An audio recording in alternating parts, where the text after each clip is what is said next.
Have you ever trusted someone so much that you let them control your entire life only to realize you were just a pawn in their twisted game? In today's video, you're about to hear one of the most shocking and intense true Reddit stories we've ever covered. A woman betrayed by her own sister, stripped of her reputation, her career, and almost her entire future, all because of a single $3,200 mistake. From her first downfall at work to losing everything just for telling the truth. And finally, a jaw-dropping comeback that made the entire internet take notice. If you've ever been manipulated, backstabbed, or simply want to know what it feels like to fight for justice and win, this story is for you. Chapter 1. The Letter and the Disappearance in the Night. I don't know if anyone's ever felt this before, walking into your own bedroom on a quiet morning only to watch everything you believed in for 22 years vanish in seconds. I stood in the middle of the room we once called home, my husband's side of the closet half empty, the suitcase gone, and on the vanity where I used to keep my perfume and the old love letters he once wrote sat a neatly folded note. Just 3 short lines, and a betrayal that crushed the air from my lungs. My name is Brittany Thompson. I'm 43 years old, a school counselor, a mother, a wife. A woman who once believed her marriage was the one thing in life she could count on. But that morning when my son Kyle raced up the stairs breathless and asked Mom, Dad's truck is gone. And Sophia. She's gone too, I knew. In that moment, I knew something far worse than I could ever imagine had happened. Kyle is my whole world, my only child. He's 18, a senior in high school. The shy little boy I raised had fallen hard for a girl named Sophia, 19, beautiful, bright, kind, the girl I used to call my future daughter-in-law. She came into our lives like autumn sunlight, warm and golden. From the very beginning, I adored her. We all did. We welcomed her as family. And now, both of them, my husband and my son's girlfriend, had vanished at the exact same time. I turned to look at the bed I'd slept in alone the night before, assuming my husband was working late. I'd even made his favorite meatballs and tomato sauce, left it in the fridge with a note, working late, again. Don't forget to eat. I love you.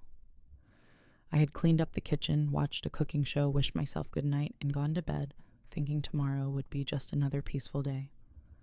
But it wasn't. That note on the vanity, I remember every word, Brittany. I'm sorry you had to find out this way. But Sophia and I are in love. We're starting a new life together. Please don't try to find us. I could barely breathe. 22 years of marriage ended in 3 sentences. I heard Kyle's footsteps pounding through the house, calling for his father. He didn't know yet. He still thought this might be a misunderstanding. I stood there clutching that note, my tears soaking the paper.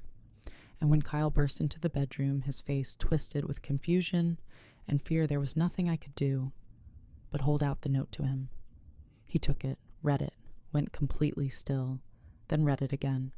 His expression shifted from disbelief to pain, and then shattered completely. No, she wouldn't do this. Dad wouldn't do this. I have never seen pain in my son's eyes like that before, not even when he broke his arm in 1st grade. Because this time there was no bandage for the wound they left inside him. And the most terrifying part, this was just the beginning. 3 days earlier, Sophia had broken up with Kyle through a text. Cold, blunt. She said she needed space to grow. That teenage love was too immature for where she was headed. He cried all night. I held my son on the kitchen floor, made him hot. Cocoa like I used to when he was little. Adam came home close to midnight, and instead of comforting our boy, he just scrolled on his phone and said, "Young love, it'll pass." That was the first time I felt something was off.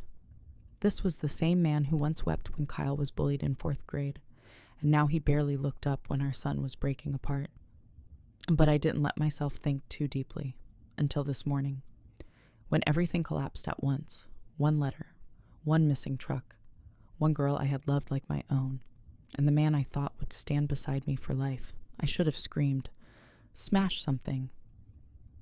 But I didn't, I just stood there, mother-wife betrayed woman facing the edge of a nightmare, I hadn't even begun to understand. What I didn't know then was that things were about to get so much worse. Chapter 2, The Golden Marriage and the First Cracks. I married him on a bright golden autumn day. People called us the perfect couple, a promising young doctor, and a passionate human rights lawyer. Even the local press dubbed our wedding a modern fairy tale. And truth be told, I believed it too. In the beginning, everything was sweet. He knew how to make me feel special red roses every morning, tender hugs after long work days, praise in front of friends and family. My mother said I'd married the perfect husband, and I wanted to believe it with all my heart. But then, the first cracks began to appear. Tiny, faint, almost invisible unless you were looking closely. He didn't like it when I stayed late at work. He started getting irritated whenever I came home late after difficult cases. At first I thought he was just concerned about me. Later I realized he was only concerned about himself. He didn't like me being better. Didn't like it when I got promoted. When I was invited to speak at a women's rights conference, he didn't show up. Not a word of congratulations. Just a cold stare and a bitter remark. I thought, you wanted to be a wife, not a celebrity. I brushed it off like women are taught to do. I told myself he's a man. Men have egos. But then the control started creeping in, asking where I was going, what I was doing, who I was with, as if I was his property, not his wife. Still, I tried. I thought maybe this was just a rough patch. But one day I overheard him on the phone with a friend laughing, mocking me. Let's see how far her feminism gets when I stop pouring money into her account. I stood frozen in the kitchen, a knife in my hand, halfway through slicing tomatoes. My heart clenched like it had been crushed in someone's fist. He had already started. No more monthly allowance like before. He took control of both our salaries, said it was for better management, and when I pushed back, he sneered, "You work because it fulfills you. I'm the one who supports this family." One time I left a receipt for milk I bought for my mother's nursing home on the table. He saw it and chuckled, "Why not let your sister pay for it?" Oh, right, she's still alive. That's when I knew he wasn't just toxic. He was poisoning me one word at a time.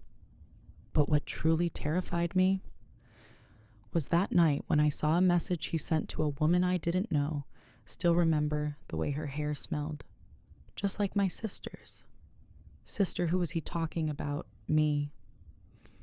Or someone else I didn't know? But I understood one thing: this was no longer a marriage. It was a trap dressed up in wedding bands and forced smiles. And I began to step back, to observe, to remember, to record. Because if I wanted to keep even a piece of my soul, I had to prepare for war. Chapter 3, The Beginning of Questions Without Answers. It took me nearly a week to gather the courage to return to my mother's old house. Not because I feared painful memories, but because I feared the emptiness, the silence that would stare back at me. But one drizzly Saturday afternoon, I drove there alone. The house was still the same, the old wooden walls, the porch light flickering from faulty wiring. But the feeling was different. It was cold, not in a weathered way, but in a fractured, broken kind of way. The kind of chill left behind by buried secrets. I opened the front door. Dust swirled in the air. The kitchen counter still had the old coffee stains. The living room still had Mom's worn recliner, the one she used to sit in, while reading the one I'd curl into during thunderstorms. Everything looked almost untouched, but the presence of my mother felt gone. I started sorting through her paperwork.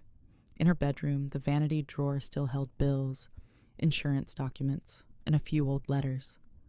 One envelope stopped me cold. Pale yellow, my name written on it in her handwriting.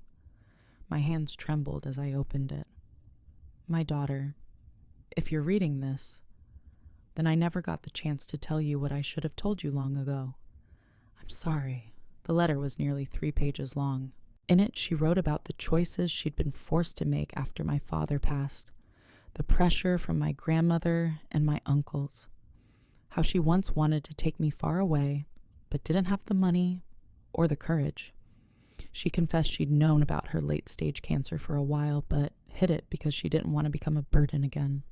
I sat down on the floor crying as I read. For the first time in years, my mother didn't seem cold or controlling. She seemed human. A woman. Scared. Wounded. Just like me. But one paragraph made my tears stop cold. I know you have questions, especially about what happened to you when you were 17. I know, and I stayed silent. I don't deserve your forgiveness, but I beg you, if one day you're strong enough, please find out the full truth. Because you weren't the only victim.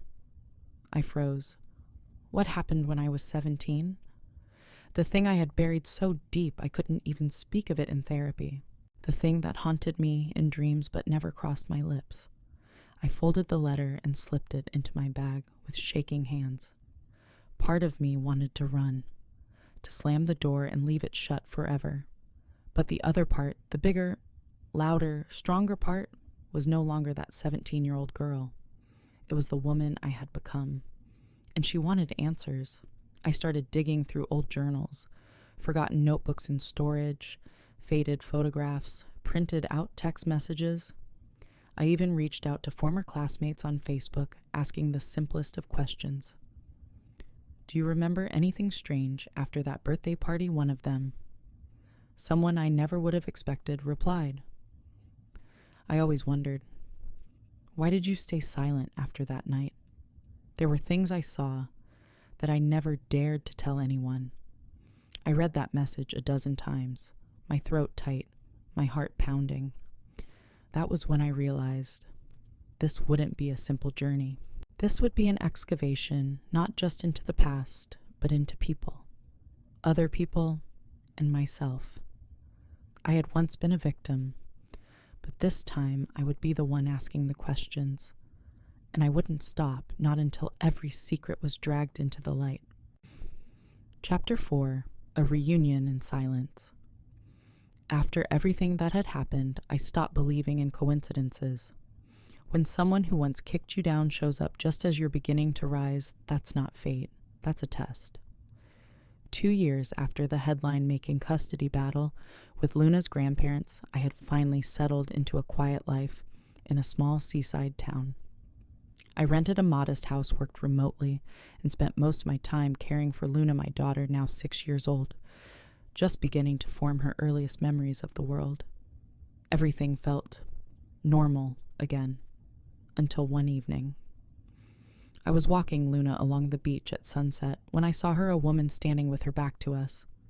Dark brown hair, a beige silk dress, that upright posture, too familiar. I stopped in my tracks, frozen. When she turned around, my heart pounded so hard I thought I might faint. It was my mother.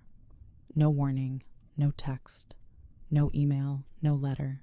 She just appeared, as if she hadn't abandoned me when I was pregnant, as if she hadn't shattered what little trust I had left by siding with everyone but her daughter. I held Luna's hand tighter and asked her to go collect seashells nearby.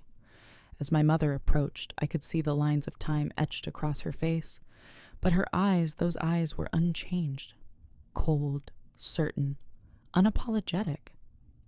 Are you doing well? She asked gently, as if we'd only been apart a few days. I didn't answer. I just looked her straight in the eye. Sometimes silence is the loudest form of resistance. And it was all I had for the woman who once chose to erase me. Luna's grown so much, she said, turning to glance at my daughter. She smiled a smile I once thought was warm. Now it felt like frostbite. Don't, I finally spoke. You have no right. She faltered just for a second, then smiled again. I just wanted to see her. I'm not here to interfere. I swallowed the rage in my chest. The old me might have screamed. But now I was a mother. I didn't need to cause a scene. I just needed to draw a clear line. You once stood beside someone who called your granddaughter a shameful mistake. I won't forget that. Luna deserves a life without people who wear two faces. She fell silent again, but this time the smile faded. Her eyes wavered. I thought I was doing the right thing, she murmured. I didn't want to hurt you. I let out a quiet laugh. You didn't want to hurt me, but you denied me, threw me out. Let your granddaughter be born in the emergency ward of a public clinic. Yes, you did wonderfully. She took a step back. Maybe for the first time in her life, she realized I was no longer the girl she could silence. Can you forgive me? She asked, her voice low. I looked at her for a long time. There was no anger left, just cold emptiness. No, but I won't take revenge either. I'll just remove you from my life completely, the same way you once removed me from yours. I turned away and called for Luna. She ran back to me, beaming with pride, holding a heart-shaped shell. I wrapped my arms around her, turned my back on the woman who used to be my mother, and walked away. No goodbye, no dramatic music, just the sound of waves, the steady beat of my heart, and a quiet kind of freedom swelling in my chest. It wasn't a loud victory. It was justice, in silence, and I chose to live with that. Chapter 5. The Letter from the Past. I remember sitting on that park bench for hours that afternoon, hollowed out as if every last feeling had been drained from my chest. The wind blew in cold biting waves, but I had no desire to go home, because going home meant facing a mother I no longer recognized, a woman who had once stood as a symbol of sacrifice, and love now reduced to a shadow of herself, dark and elusive. But life never lets us hide for long.